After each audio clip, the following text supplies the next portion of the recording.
आज से 200 साल बाद जब धरती प्रदूषण और ग्लोबल वार्मिंग की वजह से कब्र बन चुकी होगी तब इंसान कहाँ जाएंगे? सीधा जवाब है चांद पर। लेकिन कैसा रहेगा एक ऐसी जगह पर रहना जहाँ पर वैसे तो टेक्नोलॉजी ने अकाल मृत्यु को मात दे दी है, मगर इसके बावजूद वहाँ के अंधेरों में कुछ ऐसे राज छुपे हैं जो इंसानियत को जड़ से तबाह कर सकते हैं। दरअसल फ्यूचर के समय में सन 2201 तक धरती के बहुत ही बुरे हाल हो चुके थे। बढ़ती ग्लोबल वार्मिंग और प्रदूषण ने हाहाकार मचा रखा था। समंदर अपनी हद पार कर चुके थे। लोग भूख से बेहाल जिंदा रहने के लिए एक दूसरे से लड़ रहे थे और धरती को पहले जैसा करने का सरकार के पास कोई रास्ता नहीं था। ऐसे में जब मनुष्यों की सारी उम्मीदें खत्म हो गई तो उन्होंने घनघोर प्रलय से बचने के लिए आईओ नाम के एक ऐसे डिवाइस के साथ कुछ इंसानों को चांद पर भेज दिया, जिस डिवाइस की मदद से वो लोग कुछ ही समय में चांद के थोड़े से हिस्से को धरती के जैसा बनाने में कामयाब हो गए। लेकिन वहाँ पर उन लोगों को बस फ्यूचर की सिक्योरिटी रूप में भेजा गया था ताकि इंसानी प्रजाति विलुप्त न हो, और इसके अलावा ज्यादातर ह्यूमंस आज भी धरती पर रहकर धरती को बचाने का तरीका ढूंढ रहे थे। खैर भी चांद पर एक रात चिल नाम की एक औरत घबराई हुई चांद के जंगलों में भाग रही थी कि तभी चिल का पति स्टेगो उसे अचानक पकड़कर उससे एक डिवाइस मांगता है, लेकिन चिल उसे वो डिवाइस देने से मना कर देती है। तब स्टेगो उसे प्यार से समझाने की कोशिश करता है, लेकिन जब स्टेगो के कई बार कहने पर भी चिल उसे वो डिवाइस नहीं देती तो स्टेगो चिल को बेरहमी से जान से मार देता है। लेकिन वापस लौटते समय स्टेगो से एक गलती हो जाती है, क्योंकि रात के घने अंधेरे में उस फ्लावर जैसे दिखने वाले डिवाइस की एक पत्ती जमीन पर ही गिर गई थी। अब इसकी अगली सुबह जब पॉल और आर्लो नाम के दो डिटेक्टिव उस रास्ते से जा रहे थे तभी अचानक उन्हें चिल की बॉडी मिलती है। वो दोनों के दोनों चिल की लाश को देखकर हैरान रह गए थे, क्योंकि अब तक 3 जनरेशन बीत जाने के बाद भी आज तक चांद पर कोई भी क्राइम नहीं हुआ था। और इवन वहाँ के डिटेक्टिव का काम भी यही था कि अगर किसी भी इंसान के साथ कुछ बुरी घटना घट जाए तो वो लोग बस उसके पास जाकर उसको दिलासा दें। जबकि यहाँ पर तो हालात ऐसे हैं कि दिलासा तो दूर की बात है, पर अगर आपके साथ भी कोई गड़बड़ हो जाए तो भी 2 ठुल्ले कमर मटकाते हुए आपके पास आकर आपसे ही 500 की पत्ती लेंगे।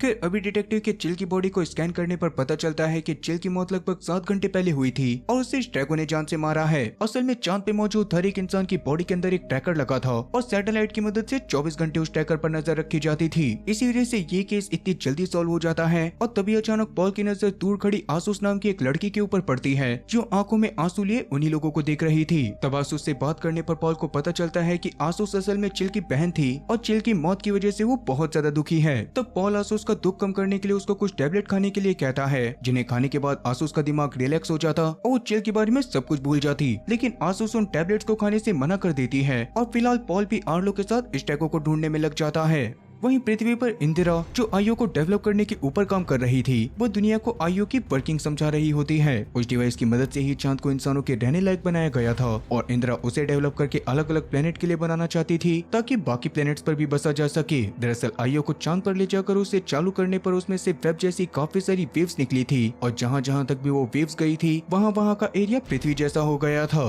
अब वैसे इंदिरा को आज चांद पर जाना था और उसको चांद पर सुरक्षित पहुँचाने की जिम्मेदारी बेला स्वे को मिलती है, जो कोई आम पायलट तो बिल्कुल भी नहीं थी। जब भी किसी खतरनाक रास्ते पर से कार को पहुंचाना होता था तब ऐसे काम बेला स्वे को दिए जाते थे। फिर अभी सफर के दौरान जब इंदिरा और उसका बॉडीगार्ड टॉम गहरी नींद में होते हैं तब बेला के पास जेटी नाम के एक बंदे की कॉल आती है, जो बेला से हमेशा कुछ न कुछ इलीगल काम करवाता रहता था। और इस बार जेटी चाहता था कि बेला चांद पर से सिंगर नाम का एक इलीगल ड्रग लेकर आए, जो उसे सिर्फ चांद से ही मिल सकता है। हालांकि बेला को ये बात पता थी कि ये काम मौत को दावत देने जैसा है, इसी वजह से वो कई बार इस काम को करने के लिए मना भी करती है, पर आखिरकार जेटी के दबाव में आकर उसे इस काम को करने के लिए हाँ कहना ही पड़ता है। लेकिन क्या इस सिंगल ड्रग से सिर्फ नशा होता था या फिर इसके पीछे कोई खौफनाक सच छुपा है? फिर दूसरी तरफ चांद पर डिटेक्टिव पॉल और आर्लो आखिरकार स्टेगो को दर दबोचते हैं, जिस दौरान स्टेगो बार बार मना कर रहा था कि उसने चिल को जान से नहीं मारा, लेकिन शायद वो भूल गया था कि वो चांद पर है। आर्लो तुरंत ही एक बटन दबाकर स्टेगो के सामने उस रात का पूरा होलोग्राफिक वीडियो चलाता है, जिस दौरान अपने गुनाह को देखने के बाद तो स्टेगो के दिमाग ने काम करना ही बंद कर दिया था और अभी जब उसके पास बचने का कोई भी रास्ता नहीं होता तो वो पॉल के ऊपर हमला करके उसके पास से भाग जाता है। उसी वक्त बेला का स्पेसशिप चांद पर लैंड करता है, जिस दौरान इंदिरा बेला को भी टॉम और उसके साथ चलने के लिए कहने लग गई थी, लेकिन बेला तबीयत खराब होने का बहाना बनाकर मना कर देती है, क्योंकि उन दोनों के जाने के बाद उसे सिंगल ट्रक को ढूंढने के लिए निकलना था। फिर वहाँ पर से इंदिरा और टॉम निकलकर चांद की काउंसिल हेड मैटी के पास पहुंच जाते हैं, जो एक ऐसी शख्स है जिसे देखकर ही इंदिरा को गुस्सा आता है। रिपोर्ट्स के मुताबिक भी मैटी चांद के लोगों के लिए खतरा थी, लेकिन जब तक चांद पर इलेक्शन के जरिए किसी दूसरे काउंसिल हेड को सिलेक्ट नहीं करा जाता तब तक इंदिरा भी मैटी को उसकी पोस्ट से हटाने के लिए कुछ भी नहीं कर सकती थी। वहीं बेला जब स्पेसशिप पे बैठी हुई थी तभी अचानक उसकी नजर एक अजीब से पक्षी के ऊपर पड़ती है। वो पक्षी कोई आम पक्षी पारदर्शी नहीं था, क्योंकि वो उड़ते उड़ते अचानक से पानी में घुस जाता है और एक बड़े से अंडे के रूप में बाहर आता है। उसे देखने के बाद बेला समझ गई थी कि ये कोई कुदरती चीज नहीं बल्कि एक हाईली एडवांस एआई ऑब्जेक्ट है। इसीलिए बेला बिना वक्त गवाए तुरंत ही उस अंडे को स्पेसशिप के अंदर लाकर खोलने की कोशिश करने लग जाती है, जिसे खोलते के साथ ही उसके होश उड़ चुके थे, क्योंकि उसके अंदर वही सिंगल ट्रक था जो कि जीटी ने उससे मंगवाया था। बेला को अब ये बात तो समझ आ चुकी थी कि ये इलीगल धंधा बहुत ही बड़े लेवल पर चल रहा है, लेकिन अभी वो कुछ सोच पाती उससे पहले ही उसके स्पेसशिप में पॉल और आर्लो पहुंच जाते हैं, जो बेला से सीधा कहते हैं कि तुम्हें हमारे साथ चलना होगा क्योंकि एक खून हुआ है। लेकिन बेला तो अभी यहाँ पर आई है तो उसका उस खून से क्या लेना देना। बेला का तो यही सोच सोच कर दिमाग खराब होता जा रहा था और उसे लग रहा था कि शायद पॉल और आर्लो उसे ट्रक की वजह से पकड़ रहे हैं। लेकिन जब पॉल उसे असली वजह बताता है तो बेला के पैरों तले जमीन खिसक जाती है। असल में जिस लड़की का मर्डर हुआ तो वो बेला की सगी बहन थी। जो बात सुनने के बाद बेला सुन रह जाती है, क्योंकि वो बचपन में ही अपने परिवार से न जाने कैसे पर बिछड़ गई थी और उसके बाद से उसे अपने परिवार के बारे में कुछ भी पता नहीं था। खैर भी पॉल उसे पुराने रिकॉर्ड निकालकर एक और कड़वा सच बताता है कि आज से 10 साल पहले बेला की माँ की मौत भी इसी चांद पर हुई थी और चिल का ब्लड ग्रुप साबित करता था कि बेला, चिल और एसुस एक ही माँ की औलाद है। बेला को ये सारी बातें किसी फिल्मी कहानी के जैसी लग रही थी, लेकिन तभी पॉल और आर्लो उसके सामने एक पारंपरिक डांस करना शुरू कर देते हैं, जो एक ऐसा रिवाज था जिसे चांद पर मौजूद लोग मौत का अफसोस जताने के लिए किया करते थे। उतने में ही वहाँ पर टॉम पहुँच जाता है, क्योंकि इंदिरा को जब पता चला था कि पुलिस वाले बेला को ले गए हैं तो उसने टॉम को बेला को वापस लाने के लिए भेजा था। तो टॉम भी उसको चलने के लिए कहता है, लेकिन बेला फिलहाल के लिए एक ऐसे कस्मकस में फंस गई थी जहाँ एक तरफ उसकी बहन का खून था और दूसरी तरफ उसका करियर और वो इलीगल ड्रग। उधर स्ट्रैको एक खौफनाक दर्द से गुजर रहा था। वो एक मशीन के जरिए अपनी पीठ में घुसे हुए एक आईओ डिवाइस को निकालने की कोशिश कर रहा था, क्योंकि जब तक वो डिवाइस उसके शरीर में रहेगा तब तक उसे आईओ के सैटेलाइट की मदद से ढूंढा जा सकता है। लेकिन ये सर्जरी कोई मामूली सर्जरी नहीं थी, क्योंकि उस डिवाइस को हटाने का मतलब था पीठ का पूरा मांस निकाल कर बाहर रख देना। इसीलिए स्ट्रैको दर्द से कटा रहा होता है, लेकिन उसको पकड़े जाने का डर और ज्यादा था, इसीलिए वो आखिरकार उस आईओ डिवाइस को निकाल ही लेता है। अब इसकी अगली सुबह बेला जब अपने स्पेसशिप पर काम देख रही थी कि तभी वहाँ पर पॉल एक बार वापस से पहुंच जाता है और इस बार वो बेला को अपने साथ आसूस के पास लेकर जाता है। आसूस अब तक गम और दुख में पूरी तरह से टूट चुकी थी, इसीलिए वो पॉल से अपने आप ही दर्द को कम करने वाली गोली मांगती है, जो सुनकर पॉल भी उसे वो गोली दे देता है, जिसको खाने के बाद आसूस को नींद आने लग गई थी। लेकिन सोने से पहले आसूस बेला के सामने वो राज खोलती है जो बेला के होश उड़ा देता है। आसूस बताती है कि सालों पहले जंगल से उनके घर में एक औरत आई थी जिसका चेहरा बिल्कुल बेला जैसा था और वो उनके साथ कई दिनों तक रही थी, मगर जाने से पहले उसने चिल के कान में एक राज बताया था कि पृथ्वी पर उनकी एक तीसरी बहन भी है और बेला के बारे में उन्हें पहली बार तब पता चला था। लेकिन उसके बारे में बताने वाली वो औरत कौन थी, क्योंकि उनकी माँ तो 10 साल पहले ही गुजर चुकी है। और सबसे बड़ी बात ये थी कि आखिरकार उस औरत का चेहरा बिल्कुल बेला जैसा कैसे था।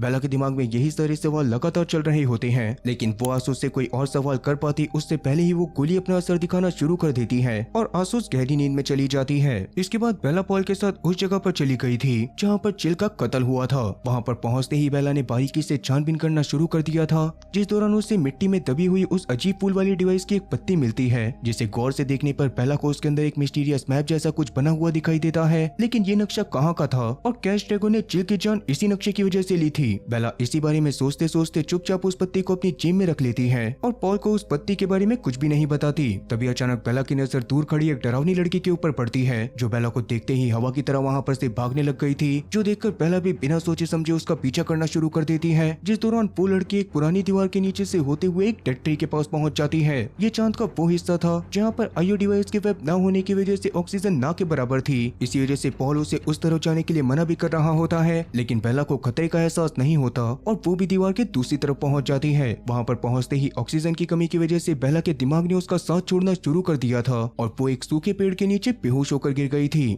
दूसरी तरफ इंदिरा फिलहाल के लिए सीधा काउंसिल हेड मैटी के पास पहुंच जाती है, जहां पर इंदिरा ने मैटी को साफ अल्फाजों में चेतावनी दे दी थी कि चुनाव के बाद तुम्हारी कुर्सी जाएगी और चांद पर असली खुशहाली आ जाएगी। लेकिन इस दौरान मैटी के चेहरे पर एक अजीब सी मुस्कुराहट थी और उसका कहना सिर्फ इतना था कि उसका कुर्सी से हटना पूरी सोसाइटी को बहुत महंगा पड़ने वाला है। अब क्या मैटी ने पहले से इसके लिए कोई खौफनाक प्लान तैयार कर रखा है। फिर वही दूसरी तरफ जब बेला की आँख खुलती है तो वो पॉल के घर में थी, क्योंकि पॉल ने उसे जैसे तैसे बचा लिया था। अभी पॉल उसे अपने परिवार से मिलाता है, इस दौरान पॉल की छोटी बेटी एलना से मिलकर बेला को बहुत ज्यादा अच्छा लग रहा था। अब इसके थोड़ी देर बाद जब बेला अपने एयरक्राफ्ट पे वापस आती है तो मॉनिटर पे अचानक से सिस्टम इंट्रूडर की वार्निंग चमकने लग जाती है, जिसका मतलब कि कोई उसके स्पेसशिप के अंदर घुस चुका था। तब बेला भी बिना कोई आवाज के आगे बढ़ना शुरू कर देती है और तब उसे एक कोने में स्टैको छुपा हुआ दिखाई देता है, लेकिन स्टैको कुछ समझ पाता उससे पहले ही बेला उसे अपनी टेजर की मदद से जोरदार झटका देकर जमीन पर गिरा देती है। लेकिन इससे पहले कि बेला आगे कोई एक्शन लेती, उससे पहले ही एयरक्राफ्ट के दूसरे कोने में से टॉम उसे आवाज देकर अपने पास बुलाता है और बेला उसके पास जाकर उससे ऐसे बातें करने लग गई थी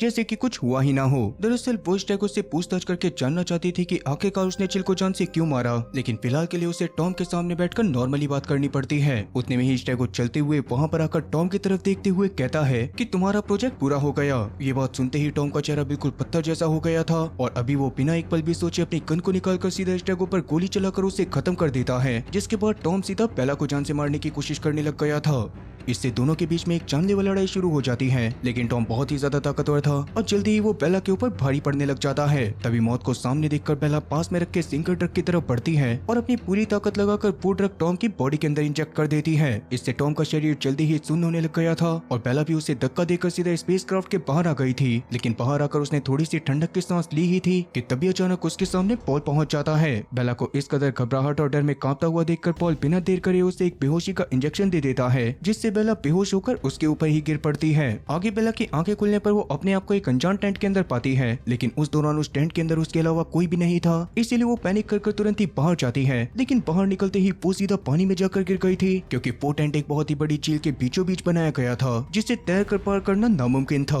क्या बेला को यहाँ पर कैदी बनाकर रखा गया है? अगर नहीं तो बेला को इस कदर यहाँ पर कैद करने का क्या मकसद है? बेला के दिमाग में लगातार यही चीजें चल रही थी। और वहीं दूसरी तरफ इंदिरा फिलहाल के लिए धरती के काउंसिल के साथ एक वर्चुअल मीटिंग कर रही होती है, जिस दौरान वो सबको चांद पर चल रही अजीबोगरीब चीजों के बारे में रिपोर्ट देती है, जिसमें चिल और स्टैको का मर्डर और टॉम पर हुए हमले की बात शामिल थी। ये बात सुनने के बाद अर्थ काउंसिल का गुस्सा 7वें आसमान पर पहुंच चुका था, क्योंकि उन्हें लग रहा था कि स्टैको ने ही टॉम के ऊपर हमला करने की कोशिश करी होगी और हो सकता था कि आगे चलकर मून हेवन के लोग उनके खिलाफ बगावत कर दें। ये डर इसलिए भी काफी ज्यादा बड़ा था क्योंकि अभी 2 हफ्ते के अंदर अंदर मून हेवन के लोगों का पहला बैच धरती को दोबारा ठीक करने के लिए वहाँ पर भेजा जाने वाला था और हो सकता था कि वो लोग वहाँ पर जाकर दंगे करना शुरू कर दें। तब इंदिरा सबको भरोसा दिलाती है कि वो सब कुछ ठीक कर देगी, जिस पर अर्थ काउंसिल वालों को पूरी तरह से भरोसा नहीं होता, क्योंकि असल में इंदिरा को वहाँ पर भेजा गया था ताकि वो मैटी से उसकी कुर्सी को छुड़वाकर खुद उस जगह की हेड बन जाए, लेकिन अब तक वो इस काम को भी नहीं कर पाई थी। इस पर इंदिरा सबको उसे एक और चांस देने के लिए कहती है, जिस पर अर्थ काउंसिल वाले मान जाते हैं। लेकिन क्या इंदिरा के पास वाकई कोई प्लान था या फिर वो सिर्फ वक्त बर्बाद कर रही थी? खैर अभी उसी दिन शाम को पॉल एक छोटी सी नाव को लेकर बेला से मिलने के लिए उस टेंट की तरफ निकलता है, लेकिन उसके टेंट के अंदर कदम रखते ही बेला उसके ऊपर हमला कर देती है, क्योंकि उसे लग रहा था कि पॉल वहां पर उसे नुकसान पहुंचाने आया है। इस पर पॉल उसे जैसे तैसे काबू कर समझाता है कि वो उसे किसी भी तरह का नुकसान नहीं पहुंचाना चाहता, बल्कि वो तो बेला को सेफ रखने के लिए यहाँ पर लाया था। ये सुनने के बाद बेला का गुस्सा थोड़ा सा शांत हो जाता है और आगे पॉल उससे पिछली रात के बारे में पूछता है कि आखिरकार टॉम और स्टैगो के बीच में क्या हुआ था। इस पर बेला थोड़ी देर सोचने के बाद एक बहुत ही बड़ा झूठ बोल देती है कि स्टैगो ने किसी तरह से के स्पेसशिप के अंदर घुसकर टॉम के अंदर वो सिंगल ड्रग इंजेक्ट कर दिया था, जिससे होश खोने से पहले टॉम ने उसे शूट करके खत्म कर दिया। ये बात बेला ने इसी वजह से बोली थी क्योंकि उसके सच्चाई बताने पर पॉल के दिमाग में ये चीज आती कि आखिरकार वो सिंगल ट्रक वहाँ पर कैसे आया, और थोड़ी बहुत जांच करने के बाद पॉल को ये बात भी पता चल जाती कि बेला उस ट्रक को अपने साथ अर्थ पर लेकर जाने वाली थी। इस बात पर पहले तो पॉल को दाल में कुछ काला लग रहा था, पर फिलहाल के लिए वो बेला की बातों पर यकीन कर लेता है। आगे वहाँ पर से निकलने से पहले पॉल बेला को बताता है कि टॉम अभी जिंदा है, लेकिन वो कोमा में जा चुका था और मून हेवन की एडवांस मेडिकल केयर फैसिलिटी में उसका ध्यान रखा जा रहा था। इसी बीच इंदिरा सीधा मैटी के घर पर पहुंचकर उससे कहती है कि वो अपनी पोस्ट से रिजाइन कर दे और आईओ की चाबी अगले काउंसिल चेयर को सौंप दे, लेकिन मैटी ने तो इसके लिए साफ मना कर दिया था क्योंकि अभी भी उसकी सत्ता के 2 साल बाकी थे और वो अपनी पावर को छोड़ने के लिए तैयार ही नहीं थी। वहीं बेला फिलहाल के लिए उसी टेंट में काफी ज्यादा परेशान हो रही थी, पर तभी अचानक उसकी नजर दूसरे टेंट के पास मौजूद एक नाव के ऊपर पड़ती है और तुरंत ही तैर के उस नाव के पास पहुंचकर लगभग 1 घंटे तक पानी में लगातार चप्पू चलाने के बाद आखिरकार किनारे पर पहुंच ही जाती है। अपनी स्पेसशिप तक पहुंचने के चक्कर में वो जंगल में यहाँ वहाँ दौड़ रही थी, लेकिन अफसोस वो रास्ता भटक जाती है और अचानक मून हेवन के काफी सारे लोग यानी कि मूनर्स उसे पकड़ लेते हैं। उन्होंने उसे सिटी स्टेशन के आइसोलेटेड रूम में ले जाकर एक अजीब सी स्लीप लाइक स्टेट में डाल दिया था, जिस दौरान पॉल खुद भी वहाँ पर मौजूद होता है, जो वहाँ मौजूद एडवांस टेक्नोलॉजी का इस्तेमाल करके बेला के दिमाग के अंदर झांकते हुए उसकी पुरानी लाइफ की मेमोरीज को देखने लग जाता है। तब जाकर उसे पता चलता है कि बेला ने मिलिट्री में एज अ पायलट भी काम करा था और उसने जंग के काफी ज्यादा खूंखार और दर्दनाक मंजर झेले हैं। उन सभी मंजरों को देखने के बाद तो पॉल की हालत खराब हो जाती है, क्योंकि उसने अपनी जिंदगी जिंदगी में कभी इतनी ज्यादा हिंसा नहीं देखी थी, इसीलिए अभी वो ज्यादा देर तक उस खून खराबे को झेल भी नहीं पाता और बेला की मेमोरीज को तुरंत बंद कर देता है। इसके बाद जब वो बेला के कॉल रिकॉर्ड को चेक करता है तो उसे जेटी के साथ हुई कन्वर्सेशन मिल जाती है, जिससे पूरी तरह साफ हो रहा था कि बेला एक स्मगलर है। वो देखने के बाद पॉल बेला को तुरंत ही जगाता है और उससे लगातार क्वेश्चन करना शुरू कर देता है। अब इस सारे पक्के सबूत सामने देखकर बेला के पास भी छुपाने के लिए कुछ भी नहीं बचा था, इसीलिए वो ड्रग स्मगलिंग की बात को कबूल कर लेती है। लेकिन वो इस बात पर अड़ी हुई थी कि उसने टॉम के ऊपर सिंगर से हमला नहीं करा। उसके सारे कन्फेशन को सुनने के बाद पॉल उसे मून काउंसिल के सामने लेकर जाता है ताकि वहाँ पर उसके गुनाहों का फैसला करा जा सके। अब ट्रायल के दौरान काउंसिल के मेंबर के बीच में बहस छिड़ जाती है, जिस दौरान एक मेंबर कहता है कि उसे वापस से स्लीप स्टेट में डाल देना चाहिए, जबकि दूसरा कहता है कि उसे सजा के तौर पर वापस से धरती पर भेज देना चाहिए। अब जैसा कि अब तक पॉल को बेला की बीती जिंदगी के बारे में सब कुछ पता था, इसीलिए उन्हीं सब चीजों के बारे में बताते हुए वो सबके सामने एक प्रस्ताव रखता है कि सजा के तौर पर बेला की जिम्मेदारी कुछ दिनों के लिए उसको दे दी जाए ताकि वो पॉल के साथ रहकर यहाँ पर थोड़ा सा काम करा सके। पॉल की ये बातें काउंसिल के दिल को छू लेती हैं और वो लोग बेला को रिहा करके कुछ समय तक उसकी जिम्मेदारी पॉल को दे देते हैं। तब पॉल बेला को अपने साथ अपने घर पर लेकर चला जाता है, जहाँ पर जाने के बाद बेला का बचा कुचा डर भी खत्म हो चुका था और अब उसने पॉल के सामने पूरी सच्चाई उगल दी थी। वो बताती है कि टॉम को वो ड्रग उसने ही इंजेक्ट करा था, लेकिन ऐसा उसने सिर्फ अपनी जान बचाने के लिए करा। अभी पॉल को भी बेला की बातों पर भरोसा हो जाता है और अब पॉल बेला को एक पुराना सा बैग सौंपता है जिसमें एक बहुत ही पुराना लकड़ी का बॉक्स था और ये बॉक्स उसकी गुजर चुकी बहन चिल का था। बेला जब उस बॉक्स को खोलती है तो उसके अंदर उसे अपनी माँ की कुछ पुरानी चीजें और एक अजीब सा प्रोजेक्शन डिवाइस मिलता है, जिसे ऑन करने पर उनके सामने चिल का एक प्री रिकॉर्डेड वीडियो मैसेज चलने लग गया था और उस मैसेज में चिल ने उन्हें एक बहुत ही खूंखार वार्निंग दी थी। वो बताती है कि मूनर्स कभी भी धरती को बचाने नहीं वाले और जिस पुल के जरिए मूनर्स को धरती पर भेजा जाने वाला है वो असल में एक बहुत ही बड़ा जाल है। चिल का वो खौफनाक मैसेज सुनकर पॉल और बेला के दिमाग में सवालों का तूफान उठने लग गया था, मगर उन्हें समझ में नहीं आ रहा होता कि आखिरकार चिल ने ये सारी चीजें क्यों बोली हैं। खैर इसके अगले दिन पॉल आर्लो के घर के पास पहुंचकर उसे चिल के उस खूंखार वार्निंग वाले मैसेज के बारे में सब कुछ बताता है, जिस दौरान पॉल इस मामले की गंभीरता को समझते हुए काफी ज्यादा पैनिक हो रहा था। लेकिन आर्लो उसे हौसला देते हुए इस बात का यकीन दिलाता है कि वो दोनों मिलकर बहुत जल्दी इस बात का सच पता कर लेंगे। अब आगे जब पॉल आर्लो के घर के बाहर निकलता है तो उसे ऑफिसर की यूनिफॉर्म पहने एक नई लड़की खड़ी मिलती है जो पॉल को अपना इंट्रो देते हुए अपना नाम ब्लू बताती है और उसे कुछ दिन के लिए पॉल के पास इंटर्नशिप के लिए भेजा गया था। दूसरी तरफ बेला फिलहाल के लिए इंदिरा के पास आई हुई थी, जो उसे टॉम के बारे में सारी सच्चाई बताते हुए इस बात पर यकीन दिलाने की कोशिश करती है कि टॉम एक डबल एजेंट था जो मून हेवन के कुछ बागी लोगों के साथ मिला हुआ है और उनका मकसद उस जरिए को तबाह करना है जिसकी मदद से मून हेवन के लोग धरती पर जाएंगे। इन्हीं सब बातों के बारे में बताते हुए वो टॉम को उस रात की सारी सच्चाई भी बताती है, लेकिन इंदिरा को उसकी एक भी बात पर यकीन नहीं होता और वो बेला से साफ कहती है कि टॉम उसे कभी भी धोखा नहीं दे सकता। अब इसी के साथ कहानी वहाँ पर से इंदिरा के पास्ट में यानी कि उसके बचपन में जाती है, जिस दौरान वो एक आईओ की ट्रेनिंग फैसिलिटी में हुआ करती थी और वहाँ पर टीनेज इंदिरा की मुलाकात बास्ता नाम की एक दूसरी स्टूडेंट से भी हुई थी, जो कि बहुत जल्दी बहुत गहरे दोस्त बन जाते हैं। अब फैसिलिटी के शुरुआती वक्त में तो उनके दिन काफी ज्यादा सुकून से गुजर रहे थे, लेकिन एक दिन अचानक वहाँ पर कुछ टेररिस्ट हमला कर देते हैं, जिस दौरान इंदिरा और बास्ता तो अपनी जान बचाने के लिए किडन रूम में जाकर छुप गए थे, लेकिन जल्दी ही एक हथियारबंद टेररिस्ट उन्हें ढूंढ निकालता है, जिसे देखकर बास्ता तुरंत ही उस टेररिस्ट के पास चली जाती है और वो टेररिस्ट उसे कुछ भी नहीं करता। उस दौरान बास्ता की सच्चाई जानने के बाद इंदिरा को अपनी आंखों के ऊपर भरोसा नहीं हो रहा था, क्योंकि बास्ता असल में खुद भी उसी टेररिस्ट ग्रुप का हिस्सा थी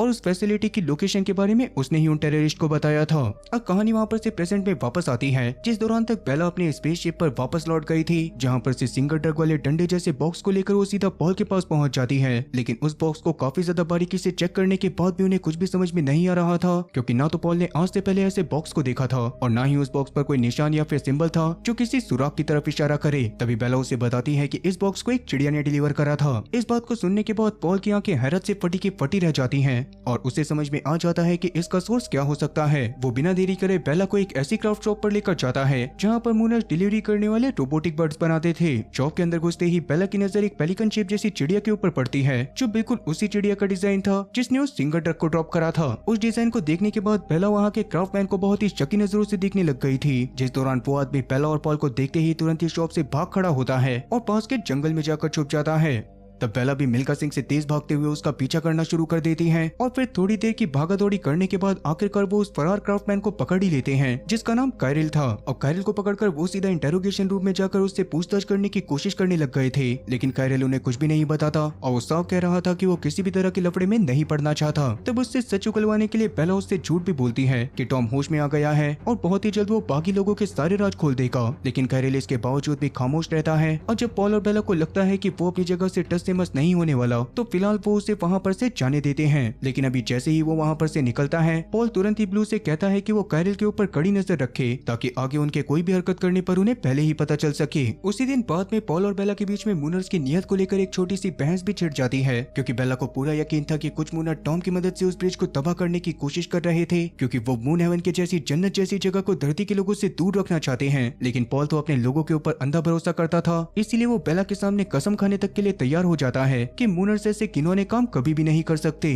वहीं दूसरी तरफ माइटी और इंद्रा आयु ऑथराइजेशन चैम्बर के अंदर कदम रखते हैं, जो एक ऐसी खास जगह थी जहां पर से किसी भी बाहरी एयरक्राफ्ट को मून हेवन में एंटर करने की इजाजत दी जाती है। इसके लिए अर्थ और मून दोनों के लीडर्स की अप्रूवल की जरूरत होती थी, और आज इंद्रा और माइटी दोनों यहाँ पर इसी वजह से आए थे क्योंकि जल्दी ही मून हेवन पर उन एयरक्राफ्ट का काफिला आने वाला है जो मूनर्स के पहले बैच को धरती पर लेकर जाएंगे। अभी शुरुआत में सब कुछ सही चल ही रहा था, लेकिन अप्रूवल के बिल्कुल आखिरी स्टेज पर पहुंचकर मैटी का मन बदल जाता है और वो अपनी सहमति वापस लेकर प्रोसेस को कैंसिल कर देती है। उसने इंद्रा को इस बात की कोई वजह भी नहीं बताई थी और बिना किसी कारण गुस्से में चैम्बर से बाहर निकल गई थी। इंदिरा से इस बारे में अर्थ काउंसिल को पता चलने पर उनका एंजाइटी लेवल बहुत ज्यादा बढ़ जाता है, क्योंकि अर्थ के हालात पहले से ही खराब थे और लोगों का सबर अब धीरे धीरे जवाब दे रहा था। इधर बेला, पॉल और पॉल की बेटी एलना जंगल के रास्ते से गुजर रहे होते हैं कि तभी अचानक पॉल के गैजेट पर पास से ही ब्लू का एक इमरजेंसी सिग्नल आता है, जिसे देखते ही पॉल बिना वक्त गवाए उस सिग्नल को ट्रेस करते हुए आगे बढ़ना शुरू कर देता है और तब उसे ब्लू जंगल की झाड़ियों के बीच में बहुत ही ज्यादा जख्मी हालत में मिलती है। पॉल को देखने के बाद ब्लू उसे कांपते हुए बताती है कि जब वो जंगल में कायरल का पीछा कर रही थी तो कायरल ने उसे पकड़कर जान से मारने की कोशिश करी, लेकिन ब्लू ने पूरी ताकत से जैसे तैसे उसका मुकाबला करा और खुशकिस्मती से पास में कायरल को बेहोश कर दिया। इसके बाद वो कायरल को देखने के लिए उसके पास जाने लग गए थे, जिस दौरान कायरल के कदमों के निशान का पीछा करते हुए वो पास में ही बनी एक धुंधली गुफा तक पहुंच जाते हैं, जिसको ध्यान से देखने पर उन लोगों के होश उड़ चुके थे, क्योंकि वहां पर काफी सारे आईओ डिवाइस पड़े थे,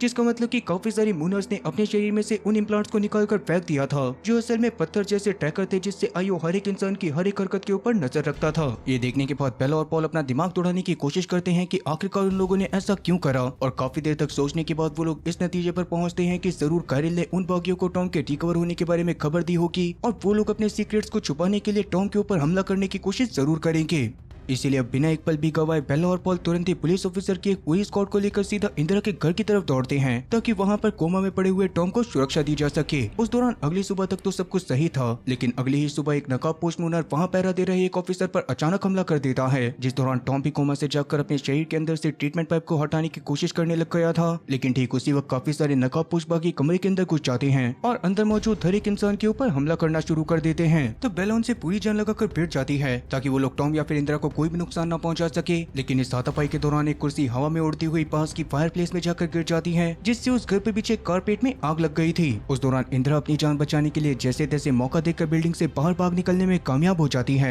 लेकिन बाकी सबके टॉम को बचाने की लाख कोशिश करने के बावजूद भी एक बागी टॉम के पास पहुंचकर उसके शरीर के अंदर एक इंजेक्शन इंजेक्ट कर देता है। उस दौरान आर्लो टॉम को बचाना चाहता था, लेकिन बेला ने उसे बाहर जाकर इंदिरा को बचाने के लिए कह दिया था, जो चीज आर्लो को भी सही लगती है, और थोड़ी देर बाद वो नकाबपोश जैसे तैसे टॉम को वहाँ पर से लेकर जाने में कामयाब हो जाते हैं। इसके बाद बेला खुद भी इंदिरा को बचाने के लिए जंगल की तरफ चली गई थी, जहाँ पर बेला के सामने ही एक मास्क वाली लड़की इंदिरा को एक इंजेक्शन लगाने की कोशिश कर रही होती है, जो देखकर बेला इंदिरा की जान को बचाती है। लेकिन इसी बीच वो मास्क वाली लड़की वहाँ पर से भागने में कामयाब हो गई थी। अभी इंदिरा बेला को उसकी जान बचाने के लिए दिल से शुक्रिया अदा करती है, और तभी घर के पास पॉल और आर्लो भी फायर क्रू के साथ पहुंच जाते हैं, क्योंकि इंदिरा का घर बहुत ही बुरी तरह से जलने लग गया था। अभी फायर क्रू के लोग अपनी एडवांस टेक्नोलॉजी का इस्तेमाल करके तुरंत ही आग को बुझा देते हैं, और बाद में पॉल को बेला से बात करके ये बात समझ में आती है कि वो मास्क वाले बंदे वहां पर से टॉम को लेकर जाने के लिए आए थे, क्योंकि हो सकता था कि उनके असली मकसद में उन्हें टॉम की भी जरूरत हो। वहीं इसी वक्त मूनर्स के जिस बैच को सबसे पहले धरती पर भेजा जाने वाला था, उन्हें एक बंदा मोटिवेट करते हुए बता रहा होता है कि उन्हें अर्थ पर जाकर वापस से जीवन की शुरुआत उसी तरह से करनी है जिस तरह से उनके पूर्वजों ने कभी चांद पर आकर करी थी। इसके लिए बहुत सारे लोगों को अलग अलग जोन में उतारा जाने वाला था, जिनमें से कुछ हिस्से सहारा डेजर्ट में थे। ये बात सुनने के बाद वहाँ मौजूद वॉलेंटियर में से एक लड़के का दिमाग पूरी तरह से घूम जाता है और वो जोर जोर से चिल्लाने लगता है कि ये सब एक चाल है और उन लोगों के जमीन पर कदम रखते ही उन्हें मार दिया जाएगा। अब वैसे उस बैच के लोगों में पॉल का बेटा विश भी शामिल था, जो उस लड़के की ये बात सुनकर अंदर से कांपने लग जाता है, और तभी काफी सारे सिक्योरिटी गार्ड उस चिल्लाते हुए लड़के को पकड़कर वहां पर से बाहर लेकर चले जाते हैं।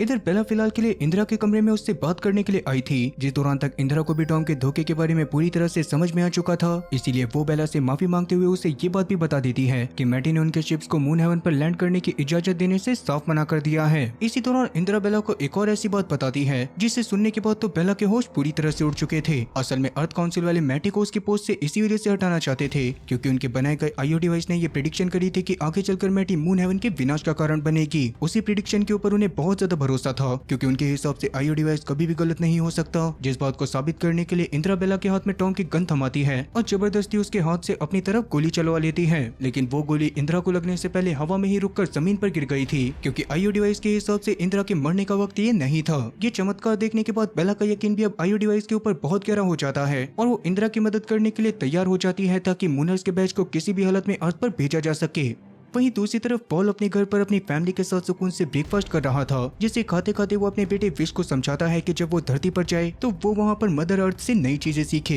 लेकिन ठीक उसी वक्त पॉल का भाई फ्रिट्ज बीच में कूद पड़ता है और विश से कहता है कि वो धरती के लोगों से जितना दूर हो सके उतना दूर रहे, क्योंकि वो लोग बिल्कुल वैसे ही और जंगली हैं जो उसे कभी भी नुकसान पहुंचा सकते हैं। दरअसल फ्रिट्ज को लगता था कि धरती के लोगों को खाने के अलावा किसी और चीज से कोई भी लेना देना नहीं है और टॉम और इंदिरा पर हमला करवाने वाला इंसान भी कोई और नहीं बल्कि बेला ही है। इस दौरान विश भी पॉल का साथ देने की बजाय फ्रिट्ज का साथ दे रहा था, जिस बात से कंफ्यूज होकर पॉल की पत्नी लॉन उससे सवाल जवाब करना शुरू कर देती है, जिस बीच ही विश गुस्से में उठकर बाहर चला गया था और अभी पॉल भी लॉन की किसी भी बात का जवाब दिए बिना ही किचन से उठकर विश के पीछे निकल जाता है। इधर बेला फिलहाल के लिए मैटी के पास आई हुई थी ताकि वो उसे समझा सके कि वो शिप को मून हेवन पर लैंड करने की इजाजत दे दे। ये बात सुनने के बाद एक बार को मैटी को लगता है कि शायद बेला वहाँ पर इंदिरा के कहने पर आई है, इसीलिए वो बेला की बातों का सही से जवाब ना देकर उसे समझाती है कि वो इन सब चीजों को बस इसीलिए रोक रही है ताकि मूनर्स को धरती के लोगों के हमले से बचाया जा सके। ये बात सुनने के बाद बेला को तो कुछ भी समझ में नहीं आता, पर तब जाकर मैटी उसको समझाती है कि असल में धरती पर कुछ ऐसे लोग हैं जो इस तबाही और बर्बादी से अपना मुनाफा कमा रहे हैं और अगर मूनर्स धरती पर पहुंच भी जाएंगे तब भी शायद वो लोग उन्हें जिंदा न रहने दें। इसीलिए उसने हमेशा के लिए शिप्स को नहीं रोका था, बल्कि वो उन्हें सिर्फ तब तक मून हेवन में आने से रोक रही थी जब तक उसे पूरी तरह से यकीन न हो जाए कि धरती पर लैंड करने के बाद मूनर्स पूरी तरह से सेफ रहेंगे। ये बात सुनने के बाद तो बेला का दिमाग हिल चुका था, क्योंकि मैटी की बातों से ये चीज समझ में आ रही थी कि उसका इरादा पूरी तरह से नेक है। लेकिन जब उसे इंदिरा ने आईओ डिवाइस की फ्यूचर प्रेडिक्शन दिखाई थी तो उसमें बेला ने तबाही होने के बाद दूसरी तरफ मैटी को ही खड़ा हुआ देखा था। ये बताने के बाद बेला वहाँ पर से चली जाती है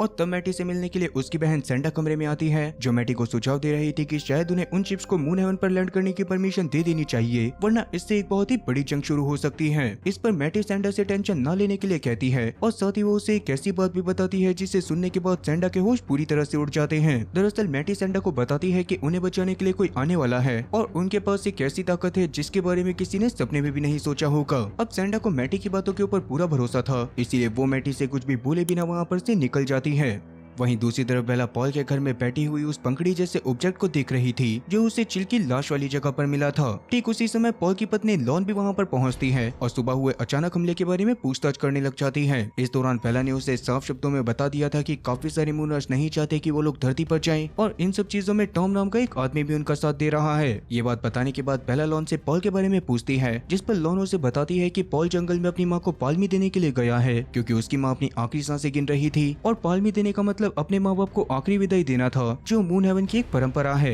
ये बात सुनने के बाद बेला तुरंत ही पॉल से मिलने के लिए निकल पड़ती है और वहीं दूसरी तरफ पॉल जंगल में बीचों बीच एक डिजिटल मैप हाथ में लिए अपनी माँ को ढूंढने की कोशिश कर रहा था, जिस दौरान मैप को फॉलो करते करते वो एक पेड़ के पास पहुंचता है और उस पेड़ पर बंधे एक लकड़ी के बिस्तर को रस्सी की मदद से नीचे उतारता है। उसी बिस्तर पर उसकी माँ नॉक लेटी हुई थी, जिसे पॉल थोड़ा सा पानी पिलाता है और उससे रोते हुए कहता है कि वो बहुत ही कमजोर और भटका हुआ महसूस कर रहा है। तो नॉक पॉल का हाथ पकड़कर उससे बहुत ही प्यार से बात करती है और उसे समझाती है कि वो बहुत ही बहादुर है, तो ऐसे विचार उसके मन में कभी भी नहीं आने चाहिए। अभी पॉल अपनी माँ से काफी देर तक लगातार बात करता है और थोड़ी देर बाद अपनी माँ के कहने पर बेहद भारी दिल के साथ अपनी माँ के बेड को वापस से पेड़ की ऊंचाइयों में भेज देता है। ठीक उसी वक्त बेला भी वहाँ पर पहुँच गई थी, जो पॉल की हालत को देखकर उसके पास जाकर उसको संभालती है और बाद में वो लोग एक बार वापस से घर की तरफ निकल पड़ते हैं। वहीं दूसरी तरफ सेंडा फिलहाल के लिए इंदिरा के ठिकाने पर उससे मिलने के लिए गई थी, क्योंकि असल में इंदिरा ने सेंडा को अपनी तरफ कर उसको मैटी को समझाने के लिए भेजा था। लेकिन अभी जब इंदिरा को पता चलता है कि मैटी ने सेंडा की बात मानने से भी मना कर दिया है तो इंदिरा को बहुत ज्यादा गुस्सा आता है। इस वक्त पर इंदिरा ने सेंडा को साफ कह दिया था कि अगर जल्दी ही मैटी ने उसकी बात को नहीं माना तो सेंडा को खुद ही तख्ता पलट कर उसकी बात माननी पड़ेगी। अब ये बात सुनने के बाद सेंडा वहाँ पर से सीधा जंगल की तरफ चली गई थी, जहाँ उसे अचानक एहसास होता है कि कोई उसके ऊपर नजर रख रहा है और उसके ऊपर नजर रखने वाला इंसान कोई और और नहीं बल्कि टॉम था, जो अभी तक जिंदा था और साथ ही पूरी तरह से सही भी हो चुका था। वो सैंडा को देखते ही उसके करीब आकर उसको किस करना शुरू कर देता है और सैंडा भी उसको रोकने की बजाय अपने आप को उसको सौंप देती है। अब फिलहाल के लिए सैंडा के साथ इंटीमेट होने के बाद टॉम सैंडा से कहता है कि उसने अपने ख्वाब में उन दोनों को क्राउन पहने हुए राजगद्दी पर बैठे देखा है, जिसका मतलब साफ था कि वो दोनों ही एक दूसरे को प्यार करते हैं और सैंडा को टॉम की हरकतों के बारे में पहले से सब कुछ पता है। इधर बेला आर्लो के काम करने वाली जगह पर जाती है और उसे वो फ्लावर वाली पेटल दिखाकर पेटल के बारे में पता करने के लिए कहती है। तब आर्लो भी बिना देर करे एक एडवांस मैग्नीफाइंग ग्लास से उस पंखुड़ी को बहुत ही बारीकी से दिखने लग गया था और तब जाकर उसे पता चलता है कि ये पेटल एक बहुत ही बड़े फ्लावर का हिस्सा है, जिसके बारे में कुछ सोचने के बाद वो बेला से पूछता है कि स्ट्रैगो ने मरने से पहले टॉम से क्या कहा था। इस पर बेला जवाब देती है कि स्ट्रैगो ने एक दुनिया के खात्मे और एक नई दुनिया की शुरुआत के बारे में जिक्र करा था और साथ ही टॉम से कहा था कि तुम्हारा काम पूरा हो गया है। ये बताने के बाद बेला उधर से चली गई थी और आर्लो इसके बारे में बहुत ज्यादा ध्यान से सोचने लग गया था। अभी उस पेटल के ऊपर और ज्यादा स्टडी करने पर आर्लो को समझ में आता है कि स्ट्रैगो ने चिल को उसी फूल की वजह से जान से मारा था और चिल असल में उस फ्लावर पर बने मैप के जरिए कहीं पर जाना चाहती थी, जिस बारे में पता चलते ही आर्लो पॉल के वहाँ पर आने पर उससे भी इन सब चीजों के बारे में बताता है और वो लोग इस नतीजे पर पहुँचते हैं कि स्ट्रैगो अपने आखिरी समय में असल में टॉम से मिलने के लिए उस स्पेसशिप पर गया था ताकि वो उसे चिल से लिया हुआ फ्लावर दे सके, लेकिन उससे पहले ही बेला वहाँ पर पहुँच गई और स्ट्रैगो का प्लान पूरी तरह से खराब हो गया। पर इसके बावजूद भी उसने बेला से अच्छे से छुपने की कोशिश नहीं करी और इवन शायद स्ट्रैगो खुद ही मरना चाहता था, क्योंकि बेला के मना करने के बावजूद भी वो जानबूझकर टॉम के सामने आया, क्योंकि शायद उसे चिल को मारने का अफसोस था। ये सारी बातें इसी तरफ इशारा कर रही थी कि कहीं न कहीं उस पेटल का पूरा फूल अभी भी उसी स्पेसशिप के अंदर है। इसीलिए आर्लो फैसला करता है कि वो उस फूल को ढूंढने के लिए स्पेसशिप के अंदर जाएगा। वहीं बेला एक बार वापस से मैटी के पास आई हुई थी, जिस दौरान वो मैटी के घर में वैसे ही फूल वाली काफी सारी पेंटिंग्स को देखती है और मैटी को बताती है कि मेरी बहन की मौत के बाद मुझे उसकी मौत वाली जगह पर ऐसे ही फूल की पत्ती मिली थी। ये सुनते ही मैटी बेला को अपने साथ एक कमरे में लेकर जाती है, जहाँ पर वैसे ही फूल की और भी काफी सारी पेंटिंग मौजूद थी और उन्हें दिखाते हुए मैटी बेला को बताती है कि ये फूल असल में किसी और नहीं बल्कि बेला की अपनी माँ लोआ ने पेंट करे थे, जो सच में एक बहुत ही अच्छी औरत थी। अब ये सारी बातें सुनने के बाद बेला एक बार वापस से मैटी से पूछती है कि आखिरकार वो मूनर्स को अर्थ पर क्यों नहीं जाने देना चाहती। इस पर मैटी कहती है कि वो बैच अर्थ पर जरूर जाएगा, लेकिन उस तरह से नहीं जैसा प्लान करा गया था। इतना बोलने के बाद वो बेला को भी इस बारे में बता देती है कि उनकी मदद करने के लिए कोई और भी इस चांद पर आ चुका है, जो उन्हें किसी भी हाल में अर्थ पर सेफली पहुंचा देगा। ये बात सुनने के बाद बेला और ज्यादा हैरत में डूब गई थी और उसे मैटी की बातों से ऐसा लग रहा था कि मैटी जिन लोगों के बारे में बात कर रही है वो एलियंस हैं और मैटी ने इस बात को भी जल्दी ही कंफर्म कर दिया था। वो बेला को कहती है कि एलियंस यहाँ पर सिर्फ आईओ के लिए आए हैं और बेला के पैदा होने से पहले लोआ ही वो पहली शख्स थी जिसने उन एलियंस से कांटेक्ट करा था। मैटी बेला के सामने ये सारी चीजें इसीलिए उजागर कर रही थी क्योंकि बेला खुद ही उनके सबसे बड़े मास्टर प्लान का एक बेहद जरूरी हिस्सा है। और रही बात बेला की माँ लोआ की, तो लोआ अभी भी जिंदा है और शायद वो उन्हीं एलियंस के साथ मौजूद है। इन सभी बातों को सुनने के बाद तो बेला के पैरों तले जमीन खिसक चुकी थी, लेकिन वो मैटी से कुछ पूछ पाती उससे पहले ही उसे कंप्यूटर की तरफ से किसी के बहुत जोर से चिल्लाने की आवाज आती है और बेला के मॉनिटर की तरफ देखने पर उसे धरती की सतह पर एक बहुत ही बड़ा एम सिंबल चमकता हुआ दिखाई देता है, जिसे देखने के बाद बेला और ज्यादा हैरान रह गई थी। लेकिन अभी जैसे ही बेला मैटी से बात करने के लिए उसकी तरफ मुड़ती है तो उसको पता चलता है कि मैटी उस जगह पर से गायब हो चुकी थी। इधर आर्लो भी अब तक बेला के स्पेसशिप में पहुंचकर उस फूल को ढूंढने की कोशिश में लग गया था, जिसके लिए वो अपने एडवांस मैग्नीफाइंग ग्लास का इस्तेमाल करते हुए इधर उधर भटक रहा होता है और तभी अचानक उसकी नजर एक डिजिटल सेफ के ऊपर पड़ती है, जिसको खोलते ही उसके सामने वो मिस्टीरियस फूल आ चुका था। लेकिन अफसोस, इससे पहले कि वो अपनी कामयाबी की खुशी मना पाता, टॉम खुद भी उस स्पेसशिप पे पहुंचकर आर्लो के ऊपर हमला करना शुरू कर देता है, जिस दौरान टॉम को देखने के बाद तो आर्लो बहुत ही बुरी तरह से चौंक गया था, लेकिन वो किसी भी हालत में टॉम को उस फूल को नहीं सौंपना चाहता था। तब दोनों की हाथापाई के बीच में आर्लो दिमाग लगाकर अपने हाथ को गेट से बाहर निकालकर टॉम को धमकाने लग जाता है कि अगर वो पीछे नहीं हटा तो वो उस पेटल फ्लावर को सीधा नीचे फेंक देगा। लेकिन टॉम तो उससे भी बड़ा खिलाड़ी था, वो बिना सोचे समझे गेट को बंद कर देता है और आर्लो का हाथ उस भारी गेट के बीच में ही फंस जाता है। इससे आर्लो को बहुत ज्यादा दर्द हो रहा था और अब टॉम का प्लान आर्लो को बहुत ही बुरी तरह से टॉर्चर करना था। लेकिन तभी अचानक कुछ ऐसा होता है जिसकी उम्मीद टॉम को बिल्कुल भी नहीं थी। आर्लो एक झटके में अपने हाथ को अपने शरीर से अलग कर लेता है, क्योंकि असल में उसका वो हाथ मशीन से बना हुआ था और अभी इससे पहले कि टॉम को समझ पाता, आर्लो तुरंत ही अपने हाथ और पेटल फ्लावर को लेकर नीचे सीधा पानी में कूद जाता है। इधर पृथ्वी से मैथ्यू नाम का एक बहुत ही बड़ा अधिकारी पर्सनली इंदिरा से मीटिंग कर रहा था, जिस दौरान मैथ्यू का गुस्सा 7वें आसमान पर था और वो इंदिरा पर बहुत ही बुरी तरह से भड़क रहा था, क्योंकि इतना वक्त चांद पर बिताने के बावजूद भी इंदिरा कुछ भी नहीं कर पा रही थी। तब इंदिरा उसको शांत करवाने की कोशिश करती है, लेकिन मैथ्यू उसे बीच में ही रोककर गुस्से में चिल्लाता है कि कोशिश करने से अब कुछ भी नहीं होगा, क्योंकि मैटी तो अब गायब है और तुम्हारे लोगों को अब तक इस बारे में भी नहीं पता कि आखिरकार वो कहाँ पर चली गई। वहीं मैटी फिलहाल के लिए मून हेवन की एक ऐसी जगह पर आई थी जिसको ना तो आज तक ज्यादा एक्सप्लोर करा गया था और ना ही उसके बारे में में किसी को ज्यादा चीजें पता थी। वो एक दरवाजे टाइप की जगह थी जिसके पास मैटी काफी समय पहले बेला की माँ लोआ के साथ आई थी और उस समय पर मैटी और लोआ की माँ एक दूसरे को काफी प्यार करा करते थे। तब लोआ ने मैटी को भी उसके साथ उस प्राइमो के अंदर चलने के लिए कहा था, लेकिन मून हेवन पर लोगों का ध्यान रखने की वजह से मैटी लोआ के साथ प्राइमो के अंदर नहीं गई थी। प्रेजेंट टाइम में इन सब चीजों को याद करने के बाद मैटी उस प्राइमो के दरवाजे के अंदर चली जाती है और वहीं बेस पर सैंटा तेजी से भागती हुई इंदिरा के पास जाकर उसे यही खबर देती है, जिसे सुनने के बाद तो इंदिरा की भी पैरों तले जमीन खिसक गई थी, क्योंकि प्राइमो चांद की सबसे डार्क और खतरनाक जगह थी जहाँ पर कोई परिंदा भी पर नहीं मारता था।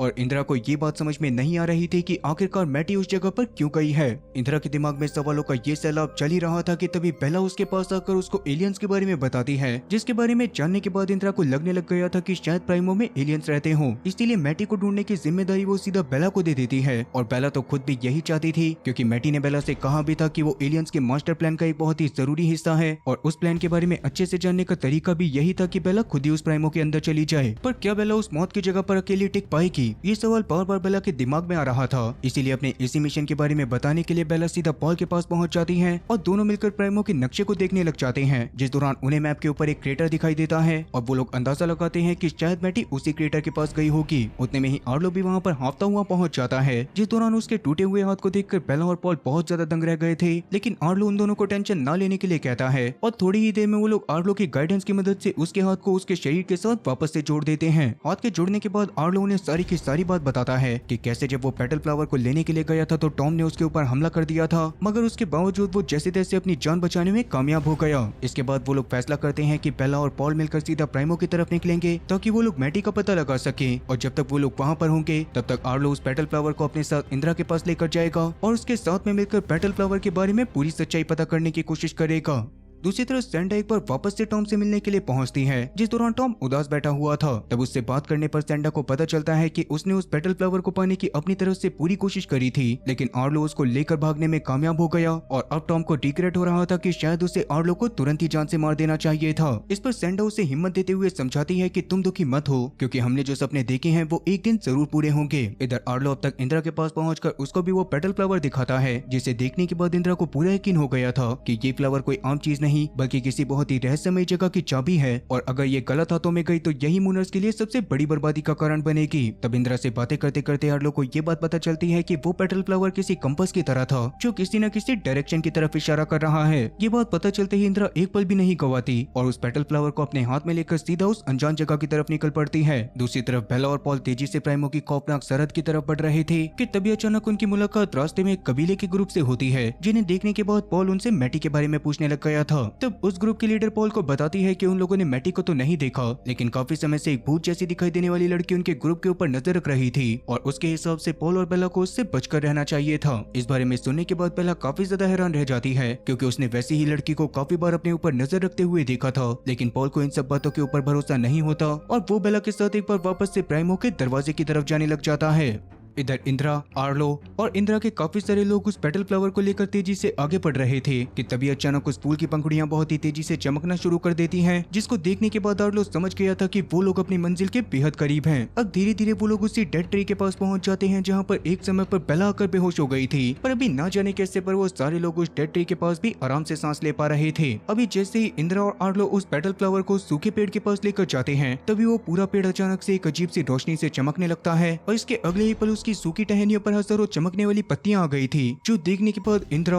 आर्लो और उनके साथ में आए सारे लोग पूरी तरह से दंग रह जाते हैं। तब आर्लो हैरानी में उस पेड़ को हाथ लगाता है, जिसके अगले ही पल उस पेड़ की एक पत्ती टूटकर आर्लो के हाथ पर गिरती है, जिसके ऊपर लिखी हुई चीज को देखकर तो आर्लो के होश उड़ गए थे। उस पत्ती पर साफ साफ आर्लो का नाम लिखा था, जिसका मतलब साफ था कि ये पूरा पेड़ किसी एडवांस टेक्नोलॉजी या फिर इंटेलिजेंस की मदद से बनाया गया है, ताकि लोग इसके पास आकर अपने खानदान के बारे में जान सके। इस चीज को समझ पाने के अलावा वो लोग कुछ और समझ पाते कि तभी अचानक टॉम वहाँ पर अपने काफी सारे हथियारों से लैस बंदों को लेकर पहुंच जाता है, जिस दौरान टॉम को देखते ही इंदिरा को ये बात समझ आती है कि असल में टॉम इस पेड़ के जरिए लोगों को उनके रिश्तों का सच बताना चाहता है कि पृथ्वी पर रहने वाले काफी सारे लोगों ने अपने रिश्तेदारों से अभी तक भी कांटेक्ट नहीं करा था और इस बात को बोलकर भोले भाले मूनर्स को पृथ्वीवासियों के खिलाफ भड़काना बहुत ज्यादा आसान था, जिससे मूनर्स कभी भी पृथ्वी को बचाने के लिए पृथ्वी पर नहीं जाते। ये बात समझ आते ही इंदिरा गुस्से में चिल्लाते हुए टॉम से कहती है कि तुम अपने इस घिनौने मकसद में कभी भी कामयाब नहीं होगे, लेकिन टॉम के सर पर तो खून सवार था, इसीलिए वो बिना एक पल गवाए इशारा करता है और उसके साथ ही अंधाधुंध गोलियां चलाना शुरू कर देते हैं। इससे चारों तरफ चीख पुकार मच गई थी और टॉम और उसके साथी लगातार इंदिरा के साथियों को मारे जा रहे थे। जिस दौरान आर्लो को भी एक गोली लग जाने की वजह से वो जमीन पर गिर जाता है, लेकिन अभी ब्लू और इंदिरा जैसे तैसे अपनी जान बचाकर उस बड़ी सी दीवार के दूसरी तरफ पहुंचने में कामयाब हो जाते हैं। इस दौरान अकेले बचे इंदिरा और ब्लू टॉम के इस आतंक को कैसे रोकेंगे, इंदिरा और ब्लू के दिमाग में लगातार यही सवाल चल रहा था। वहीं प्राइमो के अंदर अगले दिन जब बेला और पॉल सोकर उठते हैं तो उनके सामने मैटी खुद ब खुद आ जाती है। पर अभी बेला को जागता हुआ देखकर मैटी वहां पर से भागने की कोशिश करने लग गई थी। तब बेला भी उसका पीछा करती है और जल्दी ही वो दोनों एक गहरी खाई के पास आकर रुक जाते हैं। उस खाई के किनारे पर खड़ी होकर मैटी बेला को इस कहानी का सबसे बड़ा और कड़वा सच बताती है कि कैसे वो और बेला की माँ लोआ एक दूसरे को बहुत ज्यादा प्यार करते थे, लेकिन एक समय के बाद लोआ ने हर पल पृथ्वी पर जाने की जिद पकड़ ली थी क्योंकि उसे अपनी बेटी बेला से मिलना था। मगर मैटी खुद भी लोआ से अलग नहीं होना चाहती थी, इसीलिए उसने कभी भी लोआ को धरती पर नहीं जाने दिया और उससे झूठ बोल दिया कि उसकी बेटी मर चुकी है। मैटी की ये बातें सुनने के बाद बेला का खून खौल उठता है और वो अपना खंजर निकालकर उसको जान से मारने ही वाली थी, लेकिन उसके मैटी को मारने से पहले ही मैटी खुद उससे माफी मांगती है और अगले ही पल सीधा अपने पीछे मौजूद खाई में कूद जाती है। तभी अचानक से बेला के ऊपर भी हमला होता है, जो हमला उसे भूत जैसी दिखाई देने वाली डरावनी लड़की ने करा था और वो बेला को धक्का मारकर खाई में गिराने की कोशिश कर रही थी।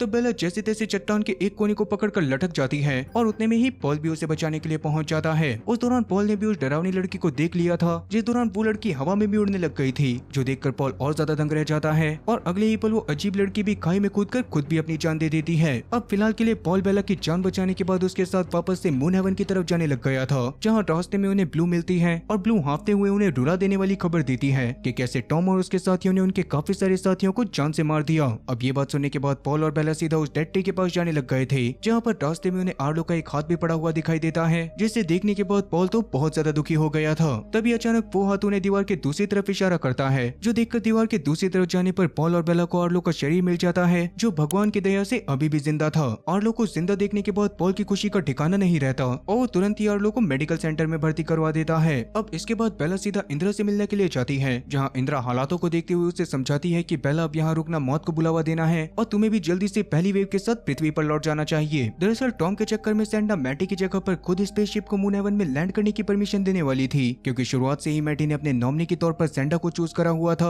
और मैटी की गैर मौजूदगी में सैंडा के पास फैसला लेने का पूरा अधिकार था। अभी बेला इस बात को मानने से साफ इनकार कर देती है, जिस पर एक बार को तो इंदिरा बेला को जबरदस्ती पृथ्वी पर भेजने के लिए दबाव बनाने लग गई थी, लेकिन बेला उसकी बात को अभी भी नहीं मानती और गुस्से में वहाँ पर से निकल जाती है। अब बेला वहाँ पर से बेस के पीछे वाले हिस्से में चली गई थी, जहाँ का नजारा देखने के बाद तो उसके होश पूरी तरह से उड़ जाते हैं, क्योंकि मूनर्स के जिस पहले बैच को अर्थ पर भेजा जाने वाला था, पीछे वाले रास्ते से उनके हाथ बांधकर उनको स्पेसशिप पर चढ़ाया जा रहा होता है और अभी बेला को समझ में नहीं आ रहा था कि आखिरकार मूनर्स के साथ ऐसा सलूक क्यों करा जा रहा है। बेला ये सब देख ही रही थी कि तभी अचानक उसकी नजर नकाब पहने एक आदमी के ऊपर पड़ती है, जिसे देखने के बाद बेला बिना सोचे समझे उसके पीछे निकल पड़ी थी और उसका पीछा करते करते जब वो जंगल के और अंदर आती है तो वहाँ का नजारा देखकर उसके होश उड़ जाते हैं। असल में वो मास्क वाला बंदा कोई और नहीं बल्कि खुद टॉम था और वो फिलहाल के लिए एक स्पेसशिप के पास खड़े होकर सैंडा से बात कर रहा था। ये सारी चीजें देखने के बाद तो बेला का दिमाग पूरी तरह से घूम जाता है और उसे समझ में आता है कि आईओ की सारी खुफिया इन्फॉर्मेशन टॉम तक कैसे पहुंच रही थी। अब जैसा कि मूनर्स का पहला बैच रात के समय में निकलने वाला था, इसी वजह से उसके निकलने से पहले सैंडा एक बार वापस से टॉम के पास जाती है, क्योंकि कहीं ना कहीं उसे मूनर्स को जबरदस्ती अर्थ पर भेजना बिल्कुल भी अच्छा नहीं लग रहा था। इस पर टॉम बेहद ही घिनौना जवाब देता है और कहता है कि हमें बाकी सारे मूनर्स को बचाने के लिए कुछ लोगों की कुर्बानी तो देनी ही पड़ेगी। इसका मतलब कि सैंडा को ये बात पहले से पता थी कि पहले बैच को धरती पर भेजने के बाद उन लोगों को खत्म कर दिया जाएगा, पर आखिरकार टॉम का असली प्लान था क्या?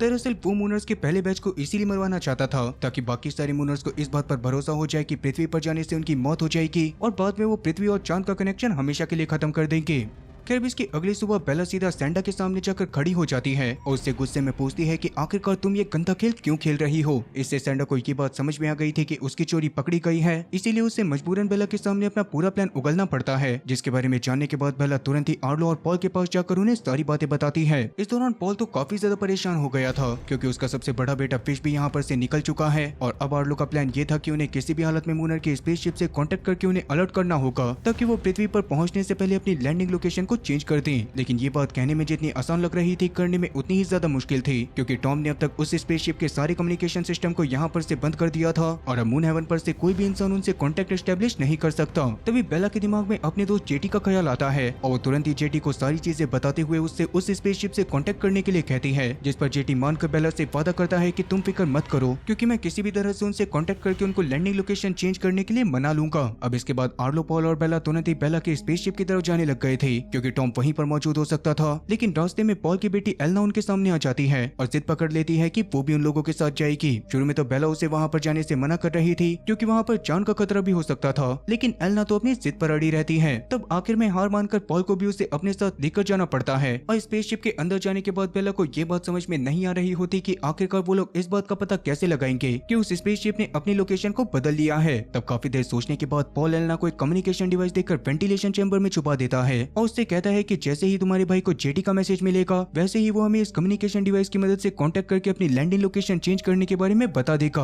और उस कम्युनिकेशन डिवाइस को क्योंकि स्पेसशिप में ही चलाया जा सकता था, इसीलिए पॉल ने फैसला करा था कि मैसेज आने तक एलना उसी वेंटिलेशन चैम्बर में रहेगी। तब एलना भी इस पर मान जाती है और फैसला करती है कि मैसेज आने के तुरंत बाद वो स्पेसशिप से निकलकर बाहर आ जाएगी। अब एलना को छुपाने के बाद आर्लो, बेला और पॉल वहाँ पर से निकल ही रहे थे कि तभी अचानक टॉम अपने साथियों के साथ वहाँ पर पहुँच जाता है और पॉल और बेला को देखने के बाद उनके ऊपर जानलेवा हमला शुरू कर देता है। तब वो तीनों अपनी जान बचाकर जैसे तैसे उस जगह पर से निकलने में कामयाब हो जाते हैं और फिर जब सब कुछ शांत हो जाता है तो काफी देर बाद एलना के डिवाइस पर एक कंफर्मेशन मैसेज आता है, जिसे देखने के बाद उसकी आंखों में चमक आ गई थी। मूनर्स को पृथ्वी पर होने वाले उस भयानक खतरे के बारे में अलर्ट कर दिया गया था और उनकी लैंडिंग लोकेशन भी बदल चुकी थी। ये खबर देखने के बाद एलना चुपचाप उस स्पेसशिप से बाहर निकलने लग जाती है, लेकिन तभी अचानक उसके सामने एक ऐसा नजारा आता है जिसे देखने और सुनने के बाद तो उसे विश्वास नहीं हो रहा था कि मूनर्स को इतनी बुरी तरह से धोखा दिया जा रहा था। दरअसल उस स्पेसशिप में खुद इंदिरा भी मौजूद थी और वो टॉम से बहुत ही आराम से बात कर रही थी। इसका मतलब साफ था कि इंदिरा को भी टॉम के बारे में शुरू से सब कुछ पता था और ये सब असल में इंदिरा का ही प्लान था, ताकि वो किसी तरह से मूनर्स का कॉन्टेक्ट अर्थ पर से पूरी तरह से खत्म करवा दे और बाद में मून के ऊपर खुद राज करे। ये बात जानने के बाद एलना परेशान होती हुई बाहर निकल जाती है और जब पॉल और बेला उसे देखकर खुश होते हैं तो एलना दिमाग घुमा देने वाला ये राज उनके सामने भी खोल देती है। ये बात सुनने के बाद बेला को अब समझ में आने लग गया था कि इंदिरा उसे जबरदस्ती अर्थ पर क्यों भेजना चाहती थी। इधर मूनर्स के पहले बैच का वो बड़ा सा स्पेसशिप आखिरकार एक समंदर के किनारे सेफली लैंड कर जाता है, जिसके रुकते ही पॉल का बेटा अपने बाकी सारे साथियों के साथ हथियार लेकर नीचे उतरने लग गया था। वहीं दूसरी तरफ अपने स्पेसशिप में इंदिरा टॉम को एक और बात बताती है कि बेला की माँ लोआ ने सच में एलियन से बात करी थी, जिसका मतलब कि वो एलियंस कोई वहम नहीं है और अब इंदिरा उन एलियंस के बारे में सारी चीजें जानना चाहती है। क्या सच में धरती पर उतरने के बाद मूनर्स की जान को कोई भी खतरा नहीं होगा, और अगर खतरा होगा तो क्या एलियन सच में उनकी जान बचाने के लिए आएंगे? और सबसे बड़ा सवाल कि अगर एलियन सच में मौजूद है तो इंदिरा उन तक कैसे पहुंचेगी और आखिरकार उन एलियंस का मास्टर प्लान क्या है? माफ करना, इस सीरीज के सीजन 1 के यही खत्म हो जाने की वजह से मैं इन सभी सवालों के जवाब आपको इसके सेकंड सीजन में दे पाऊंगा। और वैसे भी ये वीडियो बहुत ही ज्यादा बड़ी हो चुकी है, तो एक ही वीडियो में इतनी बड़ी कहानी को कवर करना बिल्कुल भी जायज नहीं होगा। पर क्या आप लोगों को ये कहानी पसंद आ रही है? मतलब कि क्या मुझे इसके सेकंड सीजन को लेकर आना चाहिए या फिर इस कहानी को यहीं पर स्टॉप करके कोई दूसरी कहानी शुरू कर देनी चाहिए? कमेंट सेक्शन में अपनी राय जरूर बताना। और अगर इसके सेकंड पार्ट को देखने के लिए 100 लोग भी कमेंट सेक्शन में एलियंस टाइप करते हैं तो मैं इसके सेकंड पार्ट को अपने चैनल पर जल्दी से जल्दी लेकर आऊंगा। और तब तक आप लोग मेरे चैनल पर मौजूद बाकी वीडियोस को एंजॉय कर सकते हो। उम्मीद है कि आप लोगों को ये कहानी भी पसंद आई होगी। और अब मैं मिलता हूँ मेरे नेक्स्ट वीडियो में। क्या तब तक के लिए टाटा और गुड बाय।